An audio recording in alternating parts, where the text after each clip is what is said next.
What is going on, Reality Pop Network, Reality Pop Nation out there? Thank you for tuning in to our Week 4 Big Brother 23 recap of The Block on Reality Pop Network. It's Pooji here from the Pooji Podcast. If you're into sports, go check out the Pooji Podcast on YouTube as well. But if you're into reality TV, this is the place to be. Thank you again for being here on Reality Pop Network as we recap week number 4 of Big Brother. And to be honest with you, this is where it feels like the season actually begins. I want to welcome on guest Nick Brown onto the show. Nick, thanks for being here, man. No problem. I love some Big Brother, and anytime I can talk about it, I'm excited. So let's do it. Hell yeah, man. Let's do it. That's right. So, Nick, I got to ask you first and foremost, we've seen Big Brother teams used in other versions of Big Brother around the world. We finally got it in Big Brother US. First 4 weeks of the show, how are you feeling about the team dynamic as far as it pertains to this season? Well, the conclusion of this episode that happened just now, the teams are no longer a thing. Sorry if I'm ruining that for anybody, but I have loved actually how the teams have played into the first 4 weeks here, because I feel like there's always that slow start, the people like not wanting to make a big move because they don't want to jump out the gates too early or anything crazy. But with the teams, it made it so like if their teammate was on the block, if they win the veto, they would use it. That didn't happen this in the first 4 weeks, but it made it more of like a interesting thing where when there's someone on the block, it wasn't just the person that's on the block trying to pull themselves off, and everyone else being like, "Ooh, if I win, I just want to be lay low and just not use it, keep the HOH happy and not have them put another person up." But these past 4 weeks, that we've noticed that wasn't the case. So I think that's the thing, that the teams started it off really fast in that aspect. Oh, for sure. And what I found to be interesting was the formation of alliances outside of the teams itself. So imagine going into the Big Brother house, you think you're going in there as an individual competing independently of the other 15 house guests. Well, now you're in a situation where you got to try and balance relationships amongst your team, but you also have to kind of position yourself well amongst the other house guests, similar to how Derek X has done with the Royal Flush Alliance, to make sure that you're setting yourself up for success after the teams are over. What you just mentioned, following the week 4 eviction, the teams are no longer a thing. Claire still remains immune to eviction up until jury, so she has a few weeks left based on her wild card competition win. But let's get into that real quick, Nick. So this past Sunday night, obviously you have the nomination Sunday, right? Like we all look forward to Sundays for nomination, but now they added that wild card twist into it, which was pretty awesome. So Christian goes out there, wins HOH. We know he's HOH following Brent's eviction.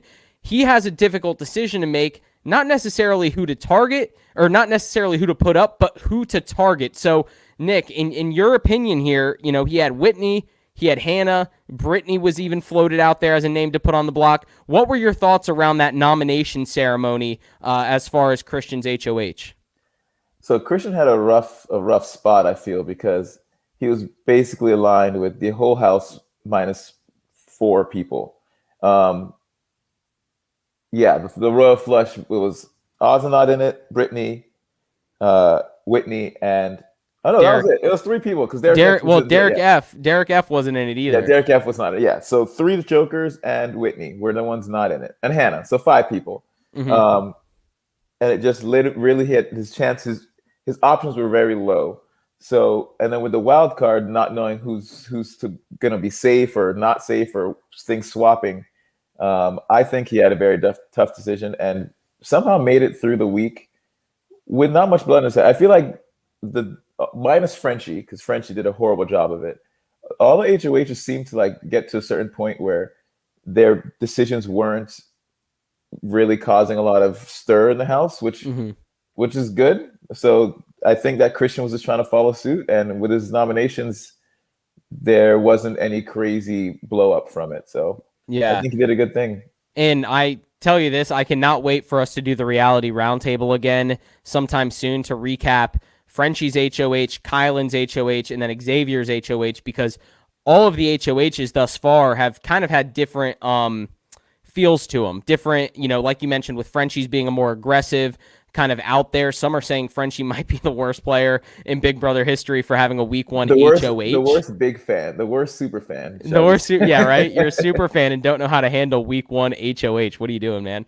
But yeah, I mean, Christian got through the week, and he didn't get much blood on his hands. I think it would have been a catastrophe for Brittany to have her back on the block. Mentally, she was incapable of kind of handling being on the block. A third week in a row, that would have been extremely difficult for her. She was emotional after the second week. You go up a third week in a row as a pawn, that just kind of shows you that you aren't really aligned with anyone in the house. You're just kind of the floater, the pawn that's out there to make sure someone else gets evicted, right?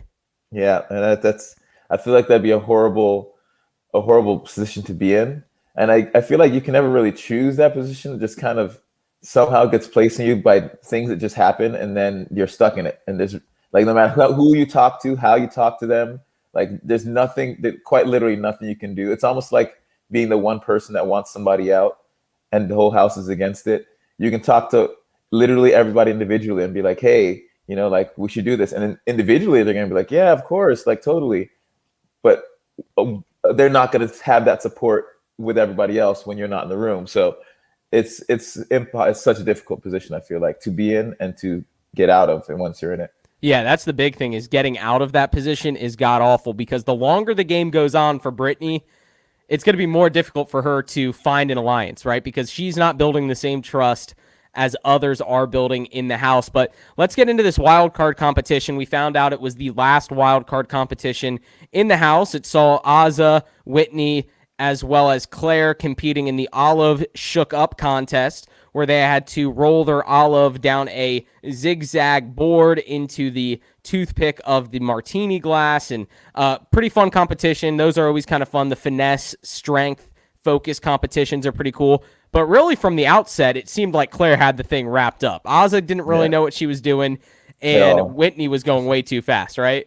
Yeah, it was almost embarrassing to watch Azah go. I feel bad for that. And she swears she was trying to go slow and steady, but it looked like if I was in there, I would have sworn she's throwing it. It didn't even look like she was trying to try. I don't know. That was bad. Well, so then, what's so funny about that is it was almost such a bad performance that you couldn't even believe she was throwing it, because it was that bad. Like it was almost like it was too bad to be believable that it was a thrown competition by her. Like you would at least figure out, like at least Whitney was, letting the ball fly down the board and, fall all over the place, whatever. I know she was not throwing it at all. She knew she was at risk of going home. But Azah, a very interesting strategy of just letting the ball balance at the beginning and not really having an end game. Moving with it at all. That was poor.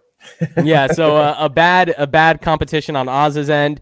Claire came close about 5 or 6 times. I'm pretty sure she was like the only contestant to ever make it to the straw. Yeah, to get the olive even to the top of the glass. Like no one was even close. So anyway, I digress. Claire wins the wild card competition, presented with the option of either immunity for her and her team for that week, which is the Queens, which would have been Kyland as well as Tiffany. And the other option was immunity for herself, protection for herself, up until jury. So pretty much guaranteeing 3 evictions without even being a threat. Obviously, in my opinion, you got to go with the independent immunity. Absolutely. Right? That was, you're telling me I get to go to jury?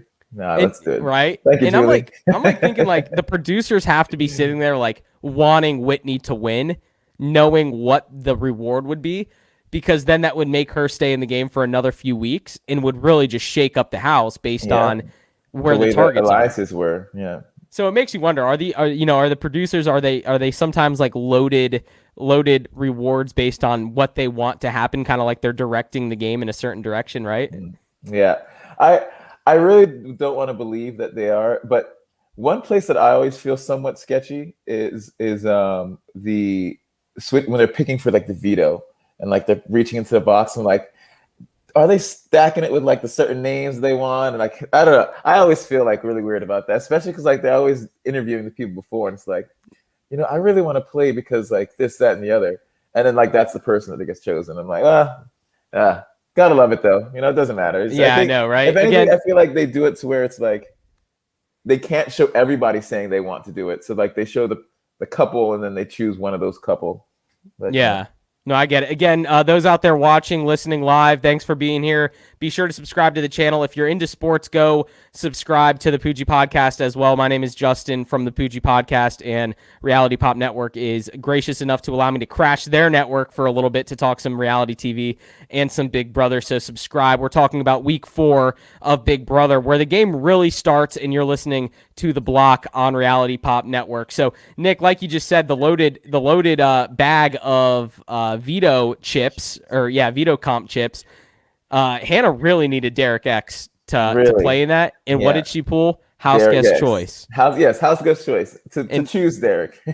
But what would have been even better is if Sarah Beth would have competed in that and won and pulled Whitney off the block, just as like, I'm drawing the line in the sand right now. I'm not letting anything happen to keeping Hannah in the house. I want her gone, and just totally flips on the Royal Flush Alliance. But again, when you have these big of alliances at the beginning of the game, it's kind of tough to make those moves. Yeah.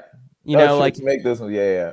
And I'll tell you this much. What really does frustrate me is when, Whitney goes in to talk to Christian, or, talking about the veto, or talking to, hey, let's get, when Whitney's talking to Alyssa about what things are being said behind whose backs, and the producers really make it seem like the HOH or the veto holder is actually considering switching.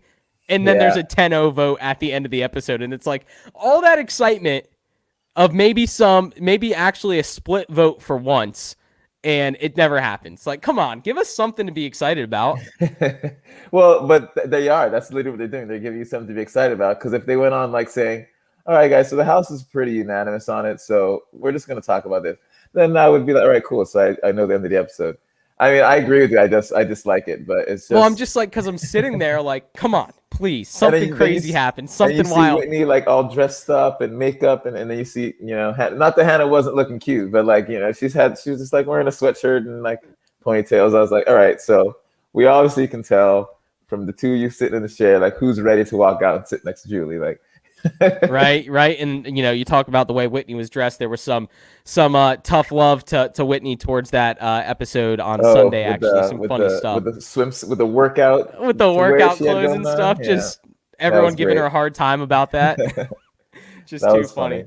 So go for it. I always love like thinking what's gonna be. You know how Big Red, like they do their big intro and then they do like the recap, and at the end of the recap before the episode starts, they do that little 3-second thing from the previous episode. Yeah. Like the funny thing. I always try to guess what part of the episode is going to be on that little funny clip. Yeah. And I've actually gotten like the past couple episodes right. And I was right that they were going to talk about that bit. That's something I do that I don't tell people I do. But now it's on your channel. Everyone, try and start guessing when the episode's going, what that 3-second clip is going to be at the start of the next episode. And I'm telling you, this episode, it's going to be Christian walking like the robot.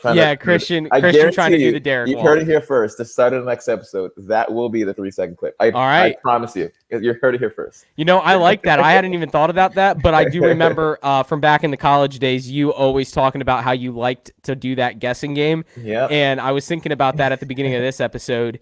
Man, they always pick such funny clip to be at the front of it. So, but anyway, so at the end of the Sunday episode, nominations happen, ends up being Whitney first, followed by Hannah. No surprises there from anybody, really. And I know Brittany was relieved. But then the real confusion starts, right, Nick? So now we got these two on the block. Neither of them are in the Royal Flush Alliance. However, Hannah is in the Cookout Alliance with Azza, Derek F. You have Kyland, Xavier, and Tiffany, right? So there's the 6. So you have, and that's a secret alliance too that no one knows about in the Royal Flush. Really secret. Like it's kind of crazy how like good they are keeping it low key. Yeah, that's crazy. It's crazy that there's 2 huge alliances happening at the same time, and neither one of them have really been found out yet, right? So it's a pretty crazy instance when that happens. And how many people are in both? It's Xavier, Christian, no, not Christian. Sorry, Kylan, Hannah. No, not. And Tiffany. So just 3 of them. So yeah. 3 of them are in both. So That's maybe those actually are the strongest three moving forward. maybe. Hmm. Who knows? Maybe those three are the strongest moving forward. So now comes the time to determine who is going to be the target for the week, right? And that is the one thing I don't like about the big alliances is, they were making it seem like whoever Christian chose as his target was going to be the person going home, right? So the anticipation was not, okay, who's going to win the veto, who's going to win these challenges. It was more, okay, what's Christian want to do, right? Because no one wants to step on anyone's toes when it comes to that big of an alliance. And as much as Sarah Beth wanted to go against the grain, she ended up voting for Whitney to leave anyway. And it just goes to show you, at the end of the day, maybe it's too early in the game to make those types of moves, those big power moves. So they end up going with Whitney as the target. Now, Nick, does Sarah Beth have a point as far as Hannah being a threat, Hannah being a player to worry about moving forward? Most definitely, I think so. Hannah's a very strong player. You can just tell from the way she talks and goes about it. And also, like, we're also seeing like the little editor's cut. So like they always like showing like the exact moments of her being super sneaky and sly. But to Sarah Beth's point, she doesn't feel comfortable with her. She feels comfortable with everybody in the house but her. So if that were my situation, if I felt in a good situation, in a good place with everybody in the house except one person, I'm obviously going to target that one person. Everyone's playing their own game. So, you see the game from one person's aspect, one person's perspective, and you're like, oh, that's not a good move. But in Sarah Beth's eyes, it makes sense. I get it. Yeah. And not to mention, she brought up a very good point in front of the Royal Flush where she said, all of you guys are apparently comfortable with Hannah, which makes me nervous because I'm not. So why are you guys comfortable with Hannah and I'm not? Like, tell me what I'm not getting here. Tell me what I'm not seeing here. So I think she started to kind of see a little bit of, I don't want to say see a little bit, but maybe started to get a suspicious feeling about, okay, is there something else happening here amongst the Royal Flush, some of the members of the Royal Flush, and Hannah? So, she recognized that very early in those discussions. However, she did come on very strong trying to get Hannah out, which was kind of, I don't want to say an aggressive move, but a telling move when you're sitting in the room with 8 people and 7 of them are saying Whitney. And did Whitney, a next question about Whitney, was Whitney a target more so because of her tie-ins with Brent and she just kind of got looped into that Brent personality or that alliance, or was she a target because they actually thought she could have been a threat in this game? Like, because personally on my end, watching the season, I didn't necessarily see where Whitney painted a target on her back outside of being aligned with Frenchie and then Brent. Whitney only messed up by not falling into that alliance. There was members that were not a part of it that were already tasting the block. Brittany. She was on the block already 2 weeks in a row, so they weren't going to go for her. They would have felt bad. They weren't going to go for Azza and Derek X because they were on the Jokers, and then it just feel like, oh, we're just attacking the Jokers. And the only options left were the other 2 people not in the alliance, and it was Hannah and Tiffany. Yeah. So that's real. And then the Cookout Secret Alliance was protecting Hannah, which literally leaves Tiffany. So that's where it was. I think it was just how it happened. And you can kind of tell when Tiffany was like leaving the house. You always can tell like the close relationships, and her goodbyes like were just a very common like goodbye. So I feel like she didn't have that thing with some one person. You know what I mean? Yeah, and there was some clips that she was getting close to Xavier because then the middle school crush from Azza on Xavier came out, which you got to love those little respectful showmances that happen that aren't full blown in the house yet, but they're kind of behind the curtain waiting to reveal themselves to the rest of the house guests. So now I guess all of America knows, plus Whitney on the outside and Julie Chen. But no one in the house yet knows except for Xavier and Azza. But let's get to this veto competition. We already kind of hinted at it. Derek X gets picked by Hannah. Claire gets picked as well. Who was the third person that got picked? It was... Let me see here. Oh, goodness. Claire, Derek X, and Azza competed alongside of Christian, Hannah, and Whitney. So obviously the 2 nominees plus the head of household and then the 3 additional there. And it was a close close match. I mean, Ozza looked strong for a second, Hannah looked strong for a second, but this was one of those competitions that it really just Endurance. simply comes down to endurance and athleticism, right? Mm-hmm. So one interesting thing that I'm going to point out real quick about Derek X and his strategy going into this game, whether or not it was like his goal to do this, he came into this game to play every single competition to his fullest from the very beginning. And usually people want to come in like softer to like not make a big target on their back. But I feel like in a way it's working for Derek X that like people are not going to target him because he's already won these comps and he's a comp beast, and they have these interpretations of, oh, if I put him up, I better be shooting straight directly at him because he's going to come back and win and then target me. Mm-hmm. So I think that Derek X, it's really weird how he wins that first veto, wins that second veto of his, and then like he's still on good terms with everybody to the point where they choose him for this next veto, and no one, and even like after he gets chosen and is right neck and neck with Christian the whole way through, there was still no talk out. Like it took Whitney coming up to Christian being like, hey, Derek's a target. Maybe you should blindside him. And he said, oh, that's a good point. I mean, obviously they know and whatnot, but he's in my alliance. I'm not going to do that. Maybe it comes into play a little bit later, but it's just crazy to me how he came out guns a-blazing and it has not bitten him. Well, yeah, I was just about to say, you talked about Tiffany kind of bringing up to Christian that Derek X was going.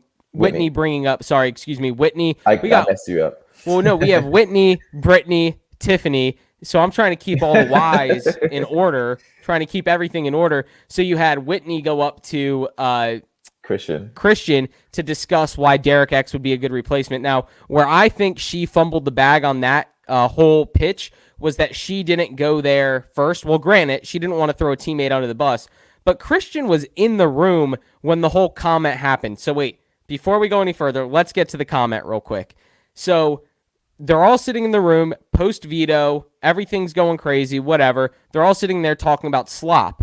And Derek X in all of America knows it's likely going to be himself and Hannah remaining next week as a part of their team. And he subtly says, okay, next week, Hannah and I can at least be on slop. Whitney hears that, thinks automatically, oh man, they already know I'm out, gets pissed off at Derek X. That becomes a whole issue. Derek X tries to cook her dinner. That doesn't work out too well. She's upset. Well, then she goes into Christian's room to talk to him about the replacement.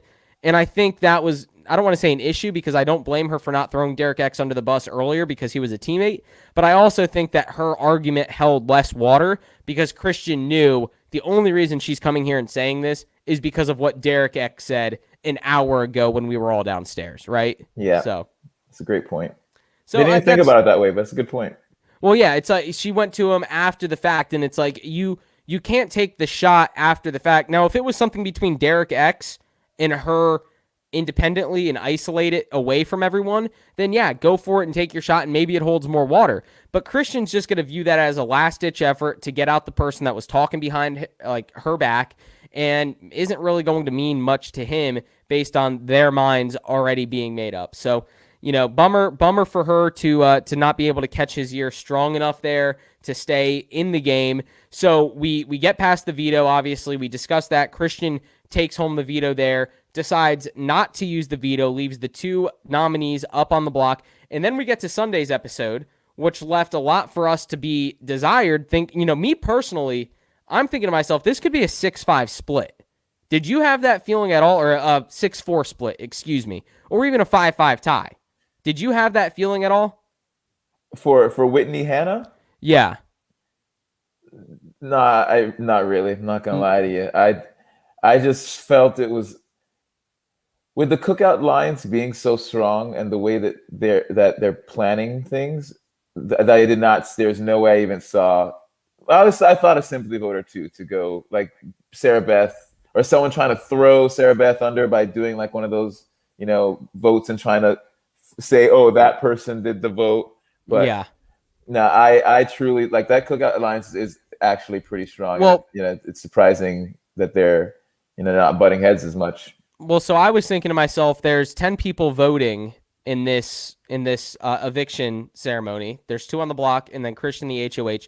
So there's 10 people voting, 5 of which are in the cookout. So I knew guaranteed Hannah had 5 votes to save her, right? And then I'm thinking to myself, okay, there's 5 remaining votes out there that we're unsure of based on Christian's idea of who he's going to target. So my thought was when Whitney went to Alyssa, which I thought that was a great move, knowing Alyssa was going to get the ear of Christian, when Whitney went to Alyssa and talked about it was to Alyssa talking about how Hannah was talking about how malleable Christian was. You know what I'm saying? When Whitney went to Alyssa and was like, yeah, Hannah's talking all this stuff about how she wants to keep Christian in because he can be my little puppet. Under my finger, yeah. Exactly. Like I have him in the palm of my hand, all this stuff. I thought that could have actually turned the tides briefly, which to that point, then I thought, man, this could, if he got enough people on board of the Royal Flush to go against Hannah, it could be a 6-4, 5-5 simply based on, let's say Alyssa ended up voting against Hannah and whoever else might have done it. Who knows? Sarah Beth might have voted against Hannah.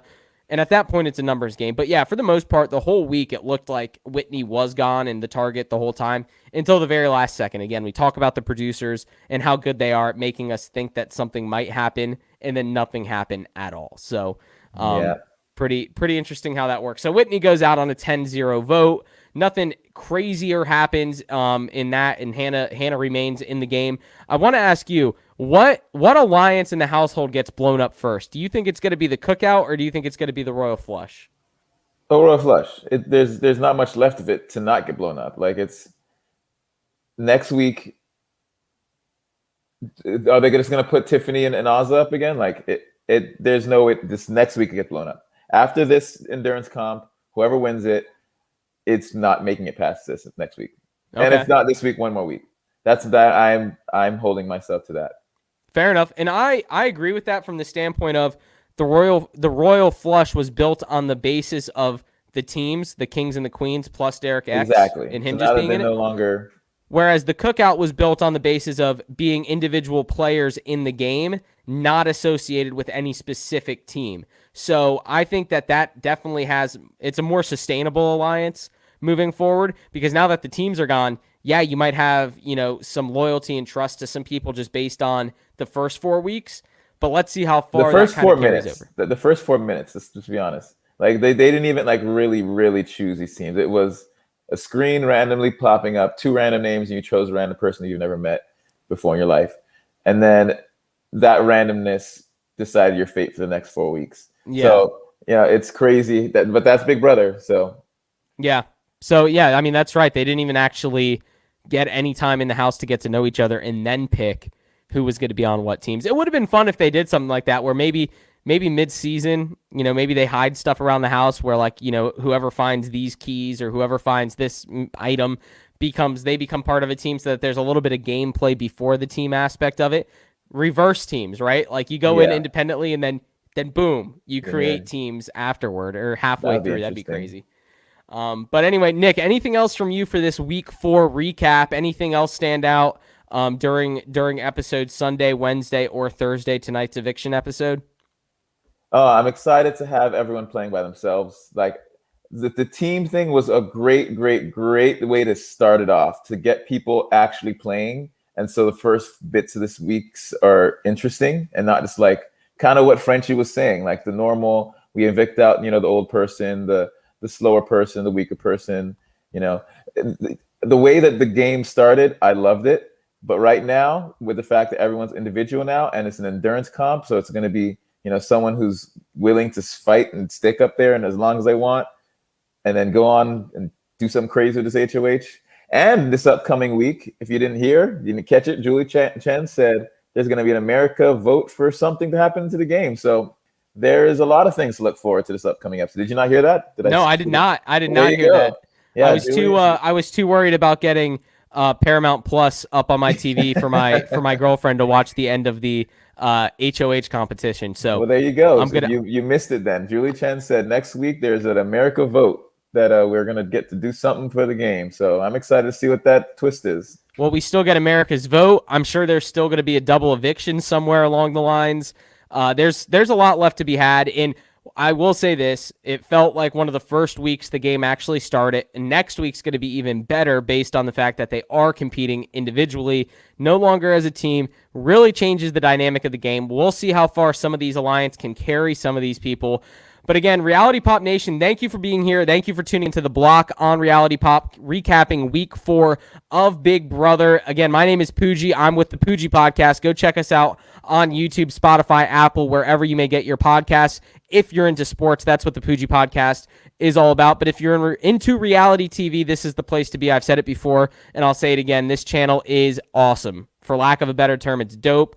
I check this channel out every day and at least watch 2 or 3 episodes when I can a day because they have great stuff. Survivor Worldwide. We do Survivor US content, now Big Brother content. The challenge is coming up. And who knows, there's going to be some great guests coming on the block in the future. Some previous Big Brother contestants, actually, including 2 of America's favorite game winners from previous seasons.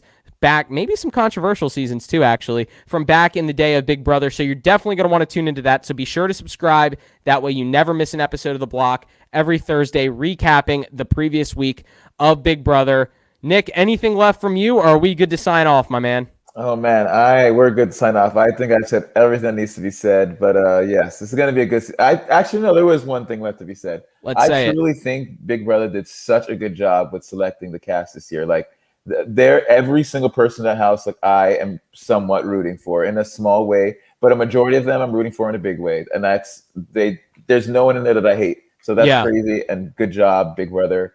Selectors, I guess. Big Brother casting room. There you go. That's what I was looking for. The casters. I actually tweeted that out a few weeks ago after I think one of the week 2 episodes. And I was like, this is a phenomenal cast based on personality, gameplay, no one just sitting back, everyone kind of trying to get their feet wet, but still trying to feel everything out. And I think that has a lot to do with the fact that there's no returning guests, which I like a lot. I like that it's a brand new season. So I'm spot on, Nick Brown, as always. Thanks for being here. We'll do it again soon for week 5 coming up next week. Cannot wait for more Big Brother action. Cannot wait to be back here on the Reality Pop Network with you, Reality Pop Nation. And until next time, go enjoy some Big Brother, go enjoy some sports this weekend, and most importantly, go make this world a better place, and take care.